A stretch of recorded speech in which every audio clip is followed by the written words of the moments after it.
আবারও নতুন বিতর্কে সাকিব আল হাসান। সাকিব আর বিতর্ক যেন সমার্থক শব্দ। একের পর এক বিতর্কের জন্ম দিয়ে যাচ্ছেন বাংলাদেশের এই পোস্টার বয়। মাঠে সময়টা ভালো যাচ্ছে না সাকিব আল হাসানের। চোখের সমস্যার পর আঙুলের চোট তার পারফরমেন্সে প্রভাব ফেলছে। মাঠের বাইরেও নানা কারণে সমালোচনার মধ্যেই আছেন টাইগার অলরাউন্ডার। মঙ্গলবার আরেকটি নেতিবাচক খবরের শিরোনাম হলেন সাকিব। শেয়ার বাজারে কারসাজির অভিযোগে এই তারকা ক্রিকেটারকে 50 লাখ টাকা জরিমানা করেছে Bangladesh securities and exchange commission.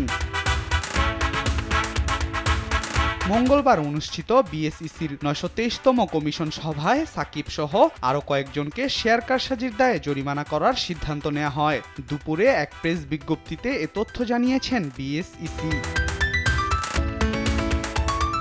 ক্যারিয়ারে কম বিতর্ক আর সমালোচনার মুখোমুখি হতে হয়নি সাকিবকে। তবে এর আগে ফৌজদারি মামলার আসামি হিসেবে কখনো কাঠগড়ায় দাঁড়াতে হয়নি টাইগার অলরাউন্ডারকে।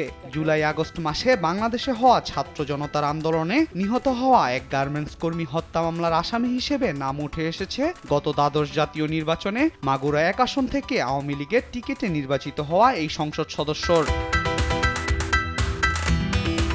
হত্যা মামলার আসামি হওয়ার কারণে সাকিবের ক্রিকেট ভবিষ্যৎ কি হবে তা নিয়ে সংশয় রয়ে গেছে। বর্তমানে ভারতের মাটিতে দলের সঙ্গে রয়েছে টাইগার এই অলরাউন্ডার। তবে আগামী মাসে ঘরের মাটিতে দক্ষিণ আফ্রিকার বিপক্ষে টেস্ট সিরিজ খেলবেন কি সাকিব? বিসিবির ক্রিকেট অপারেশনস ইনচার্জ শাহরিয়ার নাফিস গতকাল গণমাধ্যমের মুখোমুখি হয়ে আশ্বস্ত করেন সাকিবকে অযথা হেনস্থা করা হবে না। সাকিব আল হাসানের ব্যাপারে আমার মনে হয় মাননীয় প্রধান উপদেষ্টা, মাননীয় আইন উপদেষ্টা এবং মাননীয় ক্রীড়া উপদেষ্টা খুব স্পষ্টভাবে বলেছেন বাংলাদেশ সরকার থেকে যেই ক্লিয়ার মেসেজটা আছে, যেই মামলাগুলো হয়েছে এই ব্যাপারে কাউকে অন্যায়ভাবে হেনস্থা করা হবে না। এবং আমরা মনে করি সাকিবের ব্যাপারে গণপ্রজাতন্ত্রী বাংলাদেশ এখন যে অন্তর্বর্তীকালীন সরকার রয়েছে তারা তাদের অবস্থান খুব সুস্পষ্টভাবে ব্যক্ত করেছেন। দক্ষিণ আফ্রিকা সিরিজে সাকিবের না খেলার তেমন কোনো কারণ দেখেন না নাফিস।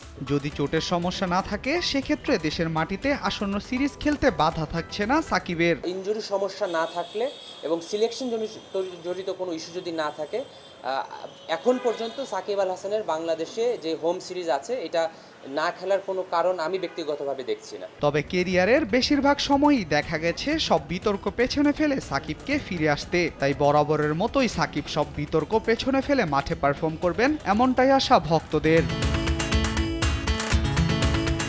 আল মাহমুদ ফাহিম, স্পোর্টস ডেস্ক, দেশ টিভি।